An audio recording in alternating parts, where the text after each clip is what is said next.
Quer dizer, o prontuário é da pessoa, nós é que manejamos aquele prontuário. E as informações que ali colocamos. E, para piorar, tem juízes que pedem cópias do prontuário, e aí está tudo lá, tá? E, muitas vezes, a vida da pessoa não está só nas suas mãos quando você faz o relatório, quando você atende. Está também naquilo que você coloca lá. Ele te falou. Então, assim, é uma coisa de sigilo, são coisas graves que eu vejo, e as pessoas querem que alguém faça por ele, que enfrente por ele, e ele não consegue dizer não.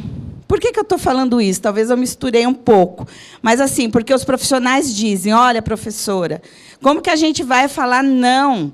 Se veio uma ordem, né, do juiz, e aí o próprio assistente social, o gestor é um assistente social, mas ele fala, não, tem que cumprir. Não, não tem que cumprir. A gente tem que aprender a falar não até para juiz. A gente tem que se respaldar pela lei que regulamenta a profissão, pelo nosso código de ética. Então, eu cheguei com quase 30 anos de profissão, tendo enfrentamentos cotidianos. A luta é... Vou concluir, obrigada. A luta é, gente, diária, não tem essa coisa de... E as conquistas que a gente tem são grandes, porém, a gente está vendo a coisa desmontar, né? Mas é isso. É essa a minha preocupação, já, só para concluir aqui, de um assistente social, porque ele está no SUAS, entender que ele tem que seguir orientações do MDS. Claro, eu não estou dizendo que não tenha, mas o que é cabível a você, assistente social, você tem que seguir, né, a questão legal da profissão, a normatização da profissão de serviço social. Obrigada, Eliana. Estamos encerrando, então, as inscrições. Tem mais alguém que gostaria de colocar alguma coisa? Pode? Patrícia. Depois a gente encerra, então, com... Como que ele chama? Isso. Como que se chama? César, tá. Desculpa, gente, mas é que a gente se sente provocado com algumas coisas, né? Eu penso que sim, que a gente, por vezes, existem algumas demandas de como a gente aprimorar a nossa escrita dos documentos técnicos. Mas, para além disso, quando o juiz toma, por força, o prontuário do usuário com intenções completamente diferentes daquela que nós tínhamos quando escrevemos os prontuários, isso, para mim, é um absurdo, né? Isso é um desrespeito profissional. Um juiz se achar no direito de violar os nossos documentos profissionais e ainda dizer se a gente escreveu certo ou errado. Ele que vá buscar outros métodos de compreender o seu processo e não ficar violando os documentos do serviço social. Isso é um absurdo. Eu repudio isso totalmente.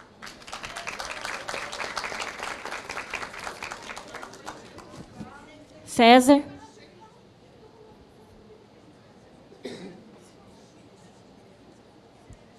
Bom, boa tarde a todas e todos. Satisfação, é a minha primeira vez que estou participando aqui. Eu vim do interior até cumprimentar a companheira aí, que é lá de Birigui, né? A Lívia. Eu vim de lá também. E tive o privilégio de trabalhar com a mãe dela, que foi uma escola na minha vida, assim, foi sensacional. Quem tiver a oportunidade de conhecer, conheça. Viu? Uma pessoa sensacional. Não, na verdade, eu queria dividir uma angústia minha. Né? Hoje eu estou trabalhando aqui em São Paulo, atuo como assistente social no programa Guri, né, que trabalha com música e tal.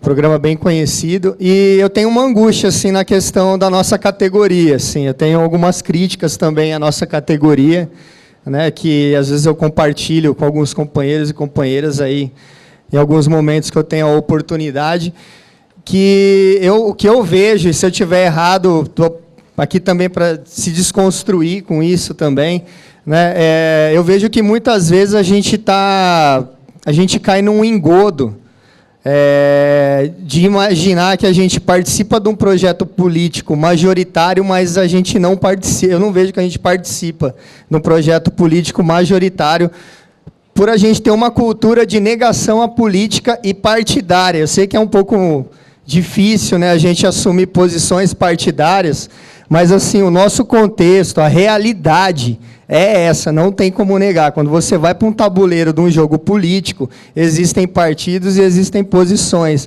E eu vejo que a gente muitas vezes está fora desse jogo, né? A gente é uma bolha fora disso, que a gente elabora muita coisa, a gente propõe muita coisa, mas é usado muitas vezes, eu me sinto assim como massa de manobra política para ministério, para qualquer coisa, secretarias e tudo mais, e ser somente uma peça, uma garrafa posicionada ali, você entendeu, que tem todo o seu projeto político-social, e a gente fica travado, a gente não consegue avançar, porque a gente nega essa situação política. Imaginando um organograma de ações políticas, né? Porque isso, acho que, se a gente pensa no ser humano, no desenvolvimento social, a gente precisa também pensar no desenvolvimento cultural e educativo. E muitas vezes a gente está distante dessas outras pontas, a gente não dialoga muitas vezes com as outras pontas, né? Eu vejo que essa negação ela é muito prejudicial. E a gente está, imaginando um organograma, a gente está atuando aqui, sendo que tem um campo de discussão que está aqui em cima, né? A gente está fora dele, né? Por negar a política, por negar o partido, tudo mais. Eu sei que tem vários conflitos, tem vários erros e tudo mais, mas também é um espaço de construção que, acredito eu, que a gente deve se posicionar, porque senão a gestão nunca vai estar, a gente nunca vai estar participando da gestão de fato. A gente vai sempre ser uma peça posicionada, porque ali existe uma secretaria, existe um ministério, e alguém tem que simplesmente ocupar, né? E a gente acaba ficando de fora, de fato, de uma ação conjunta, por não elaborar conjuntamente esse plano de governo, junto com educação, esporte, cultura, saúde, enfim, e outros, né, que tem. É uma angústia que eu tenho, compartilhar, assim, porque às vezes a gente fica meio inútil na situação.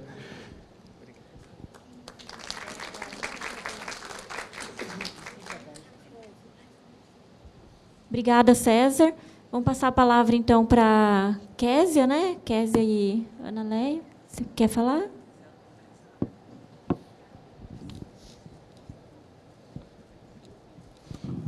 Vou falar rapidamente sobre o que as meninas levantaram, a Kelly, a Patrícia também trouxe um pouco, que acho que diz respeito mais, né, a nós, enquanto FET, da questão da formação política, né, do trabalho de base, enfim.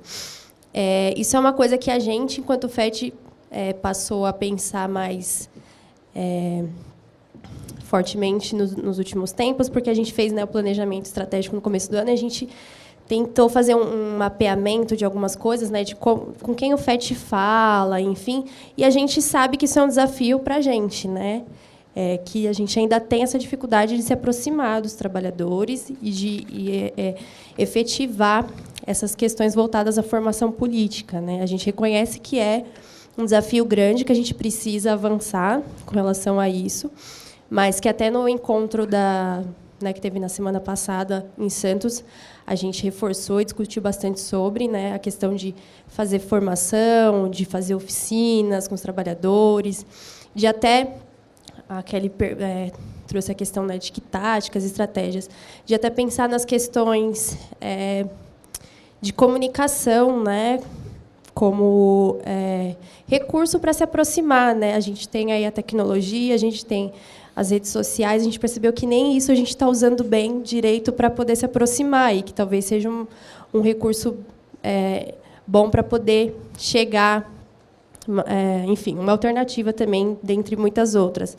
Mas a gente reconhece que é, sim, uma problemática e que a gente precisa focar mais nisso, né, nos nossos trabalhos, elaborar mais atividades voltadas a essas pequenas formações e também tentando identificar as demandas dos trabalhadores, né, sem tanta imposição. E aí a gente está pensando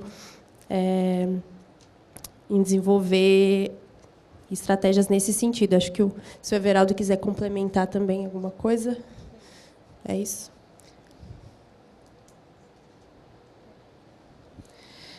Bom, acho que foram várias contribuições, reflexões, mais que questionamentos, né? Reflexões que, com certeza, contribuem muito, né? Acho que Kelly sempre trazendo as provocações, né, Kelly? Que é isso, né? não adianta a gente esperar que não vai ter violência institucional, né? Seria utópico mesmo achar que a gente ia reivindicar, lutar e que seria tudo tranquilo nessa conjuntura, né? Então, acho que realmente, talvez estratégias e táticas é o que eu fico pensando diariamente também. Quais seriam, né? Como que a gente de fato pode então fazer, né? Mobilizar. Claro que não é eu, Ana Leia, sozinha, né? Eu preciso estar coletivamente, e esse coletivamente, eu falo muito assim pela minha vivência mesmo, né? É duas colegas, é três que venham se juntando, né? Então, acho que para mim, estratégias e táticas é nesse sentido, né? É o trabalho de base, é sentar e conversar, é escutar o colega, chamar, é vir para um evento desse, né? O colega César, que vem a primeira vez. Eu acho que é isso, é se aproximar, é ver alguma coisa lá e vamos ver o que está acontecendo, né? E não ficar no vazio, né? Não é sair daqui e voltar para a nossa rotina e tudo bem. Agora eu estou vendo a conjuntura diferente, mas e aí? Né? Eu acho que a gente precisa ter esse sentimento, se provocar todos os dias, né? Do que eu posso fazer? Né? Como é que eu posso fazer diferente? Então, e aí buscar, eu acho que a articulação coletiva mesmo. Não penso que a estratégia seja outra. É claro que cada local de trabalho, cada região vai ter suas particularidades, mas penso que é essa estratégia, né? A Kátia traz o exemplo aí dos núcleos descentralizados da região do Vale do Paraíba. Eu acho que é um grande exemplo, né? Uma das seccionais que mais consegue articular a base a partir dos núcleos. Lá no Vale do Ribeira, a gente tem tentado também, junto à seccional de Santos, né? Mas que é um processo doloroso, né? Penoso, não é do dia para a noite que você consegue mobilizar as pessoas. Para vir para esse seminário, tentei mobilizar lá na região, várias pessoas tiveram interesse, tal, só que aí começam as dificuldades, né? Não tem ônibus, tem que ir um dia antes, dormir em São Paulo, mas... E sempre tem um mais, né? Mas como que a gente vai rompendo com esses mais... Eu acho que aos poucos mesmo. Eu acredito que é isso, né? E como a Kézia falou no início da sua fala, né? Tudo que a gente tem até hoje nesse país foi com muita conquista, foi com muita luta, né? Não foi que o Estado foi legal, foi bonzinho, não. Foi com muita luta. E eu acredito que é isso, né? A partir dessa organização coletiva mesmo. E aí, acho que com relação aos conselhos de direito, né? Com certeza tem muitos problemas, né, nesses espaços, cada coisa que a gente vê. E eu acho que é justamente por esses motivos, né, que essa gestão do CREA São Paulo se propôs a discutir sobre isso, né, aos conselhos de direito. Porque, por um tempo, a gente viu que esses conselhos não eram um espaço que talvez seria combativo e que talvez seria importante a gente estar lá. Mas, nessa conjuntura, eu acho que é importante a gente refletir, de repente, retomar o nosso papel nesses conselhos, né? Então, por isso que a gente vem aí desenvolvendo essa pesquisa. Ao final da pesquisa, a ideia é que a gente lance um documento então para os assistentes sociais com algumas orientações acerca de como, né, pode ser essa participação do assistente social nos conselhos de direito, inclusive fazer um seminário para discutir sobre isso. A gente tá pensando sim em como fazer, né? Eu acho que era isso de maneira geral. Queria agradecer mais uma vez a oportunidade de estar aqui e todos que estiveram aqui. Obrigada.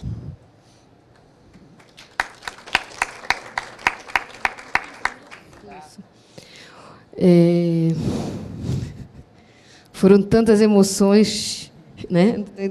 Por onde eu vou começar, que são tantas problemas. Quando termina-se a fala, eu fico com medo do como depois, né? Como isso? Como aquilo? Como? Aí nós não temos todas as respostas do como, né? Mas acho que podemos ter alguns caminhos. A primeira pessoa que falou, a gente não pegou o nome, né, que era uma psicóloga, Flávia, isso. Então, ela fala um pouco sobre esse processo do adoecimento, né, do sofrimento, com essa coisa da resistência. Eu diria bem-vinda, Flávia, à classe trabalhadora, né, porque não há uma ação de resistência sem uma reação de repressão. Né? Eu acho que está colocado aí na luta, historicamente, nas nossas lutas, As políticas sociais não foram concessão, né, mas foram também conquista, não foram só concessão, mas foram também conquista. Eu penso que reflete um pouco esse papel da resistência. E aí eu fico preocupada da gente não fazer determinadas resistências numa perspectiva vanguardista sem retaguarda, né? Sem uma retaguarda que nos dê apoio, sem uma retaguarda do coletivo, sem uma retaguarda que nos possibilite ir para o enfrentamento, sem que a gente se destrua. Acho que esse é um elemento, né?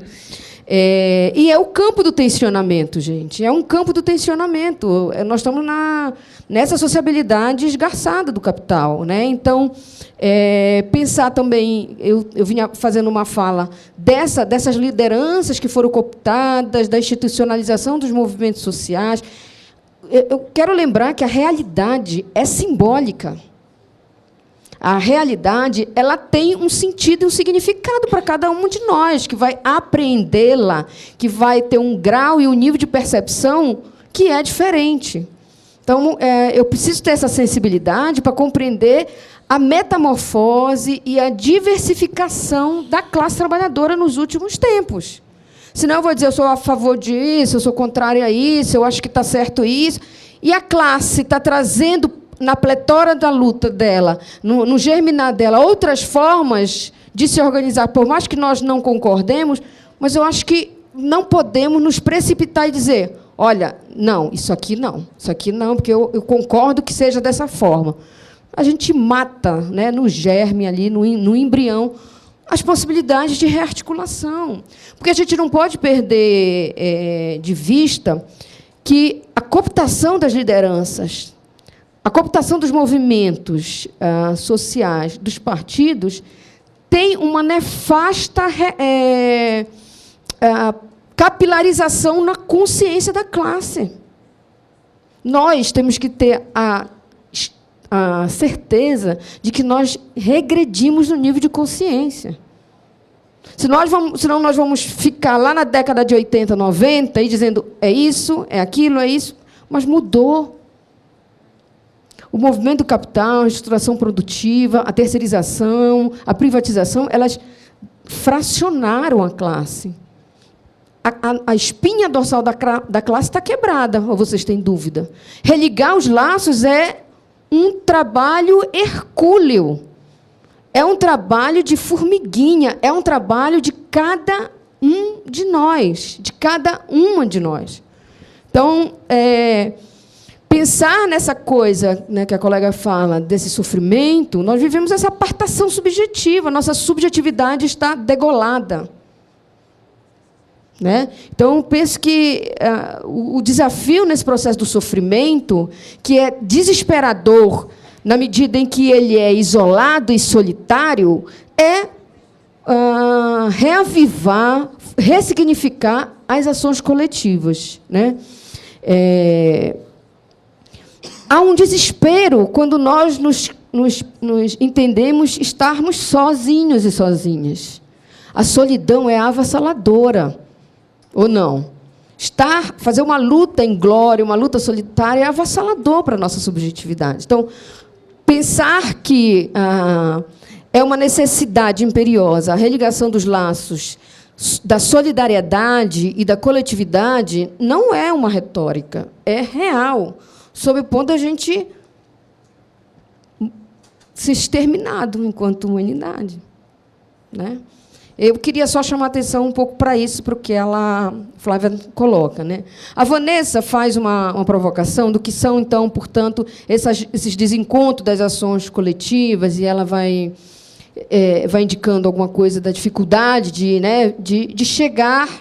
E eu quero chamar a atenção para nós, que somos os velhos e as velhas e experientes, militantes, que muitas vezes assustamos quem tá chegando, porque temos um modelo, inclusive, de organização de um tempo atrás.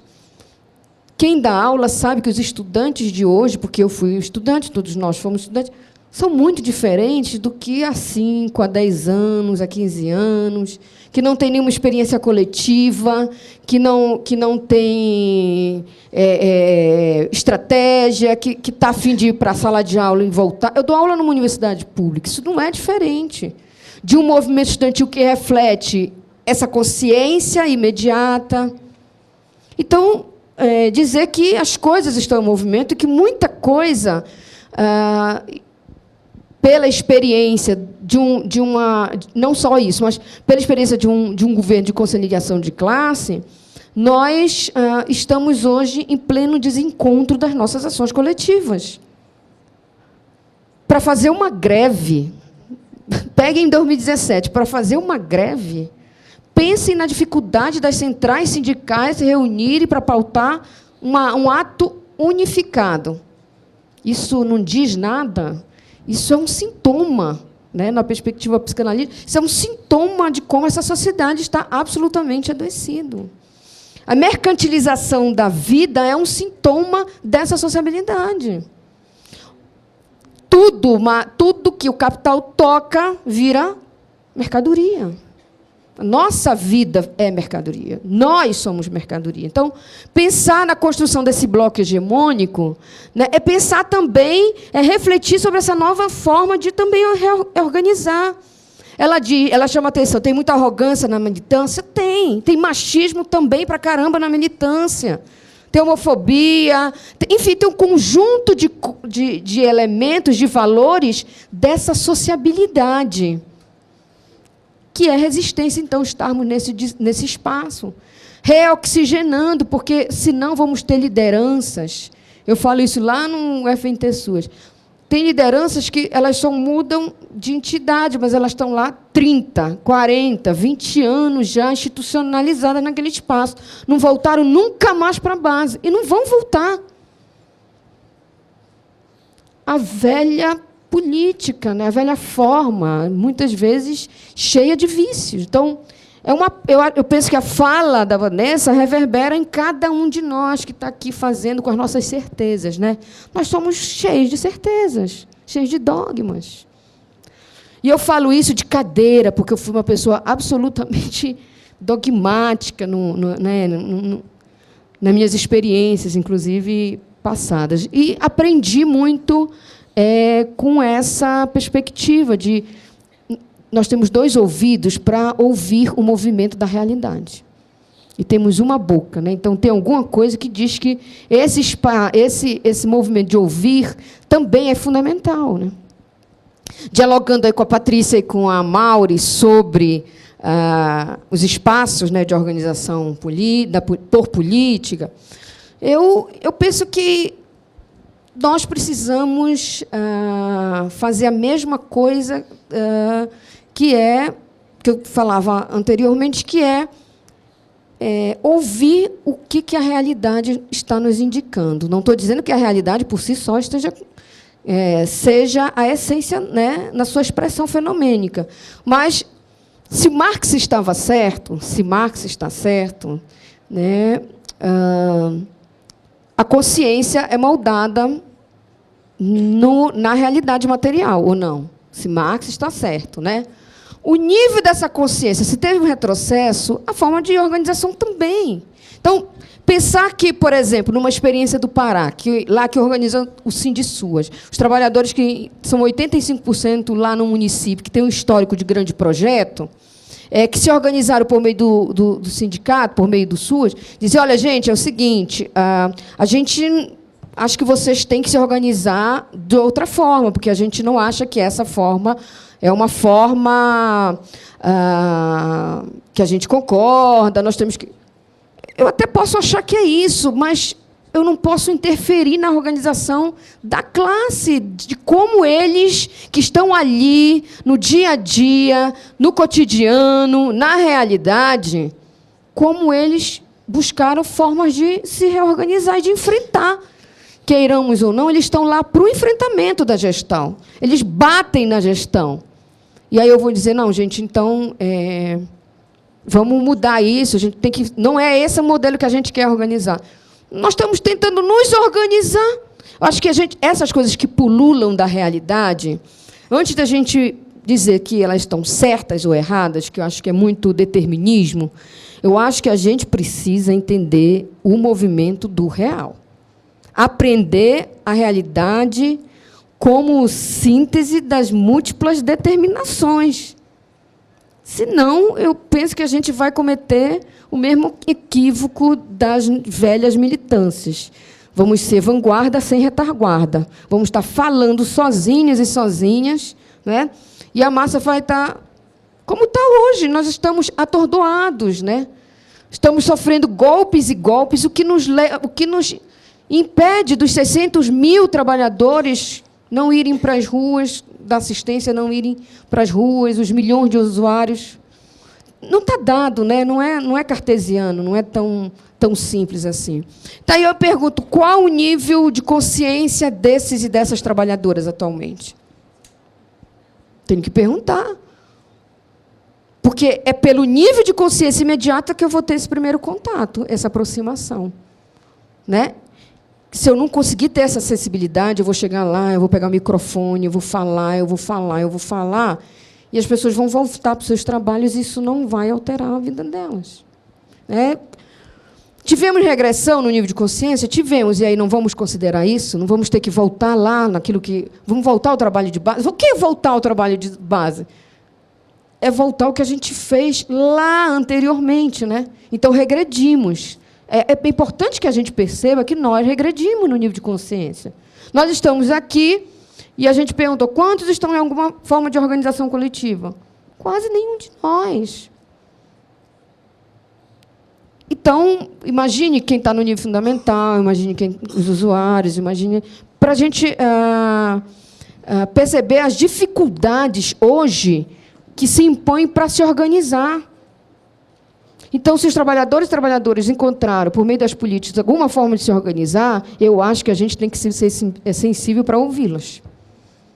Intervir, incidir, mas temos que ter sensibilidade para ouvir.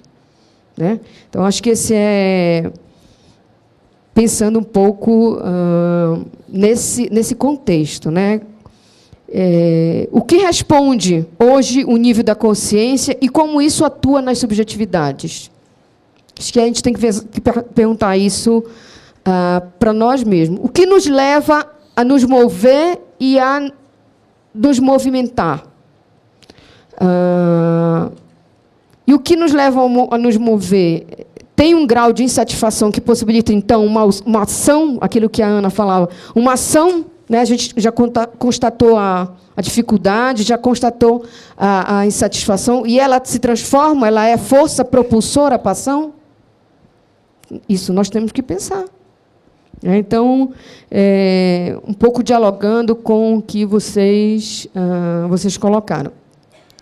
Aí aquele chama atenção, né, para os espaços de representação da classe e nos provoca fazendo uma pergunta: onde está esse espaço de formação política da classe, né, que nós tínhamos, né, década de 80, década de 90, onde está o espaço da formação política? Né? Isso tem uma lacuna.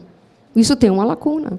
Quando nós perdemos a nossa perspectiva de nos organizar coletivamente nos nossos instrumentos históricos, né, que hoje nós questionamos, né, das lideranças absolutamente burocratizadas, do sindicalismo de resultados, isso reverbera, né, na nossa organização, na nossa, inclusive, crença.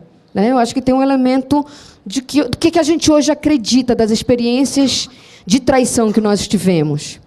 Acho que pensar isso é compreender que nós estamos apáticos aí. Estamos, em alguma medida, atordoados. Agora, não podemos ficar só nessa constatação. Né? Isso tem que virar força propulsora para a resistência, para o enfrentamento, para a ação. E que eu acho que a gente tem que criar formas de organização que também, em alguma medida, respondam ao movimento do capitalismo contemporâneo. Né? Do capitalismo contemporâneo, com todas essas frações, com o que vocês falam. Né? Eu trabalho com alguém que é terceirizado, com alguém que está completamente precarizado, que não tem vínculo. Como responder a esses desafios? que essa pessoa, inclusive, não pode se organizar, sob pena de ser demitido. Isso não é fácil lidar, né? Que a gente não tem receita nem fórmula, né? Eu tenho ido para alguns rincões, em especial no Pará, e tenho ouvido os trabalhadores dizerem da dificuldade. Então, eu não posso dizer, não, gente, também não tenho uma receita nem fórmula. Eles têm que descobrir, elas que vão ter que descobrir, a partir da realidade, em suas múltiplas expressões, que forma melhor que a gente tem de resistência. A gente tem as nossas formas históricas, temos, elas são válidas, são fundamentais. Mas só elas respondem a essa etapa do capitalismo em que vivemos? Temos que nos perguntar. Porque senão ficamos agarrados em alguns dogmas e não conseguimos dialogar com a classe trabalhadora, que está absolutamente desmobilizada, com o impacto nefasto na sua consciência, desacreditada, absolutamente entristecida, desgarçada. É esse o contexto da classe. Nós que estamos na liderança, temos dificuldades ou não? Temos dificuldade de religar os laços, né? Cada vez muito mais uma solidão existencial nos abala. Uma solidão existencial nos abala. Então, isso são desafios. E eu penso que forjar novos militantes, muito mais preocupados também com esse elemento da subjetividade, é pensar de formas de enfrentamento dessa realidade, né, que nos impacta subjetivamente. Então, eu penso, Kaeli, que é isso, né, forjar na luta a consciência. Esse é o trabalho, porque nós deixamos de fazer isso, tá certo? Nós deixamos de fazer isso. As nossas lideranças deixaram, os movimentos sociais ficaram institucionalizados, os partidos. Nós deixamos de forjar na luta a consciência. E eu acredito que só a luta pode transformar a consciência, né? Então, de classe, inclusive, em si, para uma classe para si. E urge mesmo a formação política. Urge. Seja pelo FET, seja pelo CRES, seja pelo NUCRES, seja pelo conjunto Cefes-CRES, seja lá pelo debate lá no município, seja para o sindicato. Vocês, e cada um de nós, na nossa realidade, precisa forjar coletivamente. Temos fórmula? Não. Temos algumas experiências acumuladas? Temos. Né? Temos também uma sapiência do que não dá certo, né? Do que foi nefasto, do que não deu certo. Né? Então, religar laços é voltar a esse trabalho de base que a professora Yasbeck nos chamou a atenção. E trabalho de base é voltar para o beabá, né, da luta, da consciência, concebendo que nós não podemos transferir o passado para o presente. Né? Nós estamos vivendo hoje um movimento de avanço do capital que atua em várias dimensões da vida. Como isso repercute nesse trabalhador e nessa trabalhadora, a gente precisa se apropriar. Senão a gente vai falar e não vai ter eco, não vamos ter reverberação. Então, queria deixar aqui uma provocação, né? Dizer que nós precisamos voltar para os nossos espaços e buscar formas coletivas de nos organizar, que vocês precisam construir. Não tem fórmula, eu não sei qual é. Nós temos os sindicatos, nós temos os partidos, mas nós temos outras formas que estão sendo descobertas. Né? E eu penso que só a luta muda a vida e só a luta forja uma nova consciência. Né? Então, que nós possamos sair daqui provocados, instigados, de que sozinhos nós vamos nos esgarçar. Sozinhos e sozinhas nós vamos morrer. Que só coletivamente nós podemos ir mais longe. Sozinhos nós vamos mais rápido, mas juntos e juntas nós vamos mais longe. Obrigada.